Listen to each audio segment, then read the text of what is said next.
You know, we spend pretty much our entire lives communicating. But what if I told you we're all playing a game, and most of us don't even know all the rules?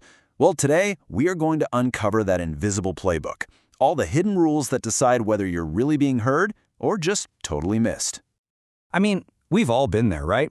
You say something you think is crystal clear, and the person you're talking to hears something completely different. It's so frustrating. And it usually happens because the actual words we use, they're just a tiny piece of the puzzle. Take a sentence like this one. Mr. Gupta has arrived. Just 4 simple words. But what do they really mean? Is it good news? Is it just a fact? Or is it maybe a warning? On its own, it is impossible to know. The meaning is just kind of floating there, waiting for something to pin it down. And that something is context. This is so crucial. The meaning of what we say is almost never just in the words themselves. It's all shaped by the who, what, when, where, and why that's happening around them. Without that context, we're basically just guessing. So let's crack this code together. We're going to start by solving the mystery of that sentence about Mr. Gupta, and you'll see just how powerful context really is. Okay, so let's add in the missing pieces here. What if the person speaking is the managing director and they're talking to their secretary?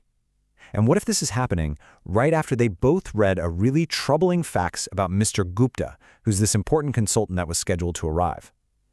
All of a sudden, Mr. Gupta has arrived is not just an update anymore. It is loaded with meaning. It's almost certainly a warning, right? A heads up that, hey, things are about to get difficult.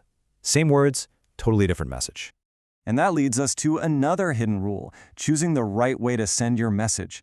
And this isn't just about what you prefer, it's a really strategic choice between 2 completely different communication arenas. This comparison really lays out the trade-offs, doesn't it? When you speak, you get instant feedback. You can see right away if someone's confused or bored. But you're on the spot. You can't take back what you say. Now, as a writer, you lose that immediate feedback, but you gain this incredible superpower, time. You get to reflect, edit, reorder your thoughts. You can even trash the whole thing and start over, and no one would ever know. The key is figuring out what you need more in that moment, that instant connection or a carefully constructed message. All right, now let's talk about a rule that doesn't involve a single word. We are constantly communicating with the physical space around us, whether we realize it or not. We even have phrases for it. When we say we want to keep someone at arm's length, we're not just being metaphorical. We're tapping into this really deep, instinctual feeling that physical distance is directly connected to relational distance. And there's a formal name for this, proxemics. The term is linked to the anthropologist Edward T. Hall. It's basically the science of our personal bubbles and what it means when someone decides to enter one. The most protected layer is what we call our intimate space. This is the zone right up against our bodies. If someone unwelcome enters this space, it feels like a huge violation because we reserve it only for the people we trust the most.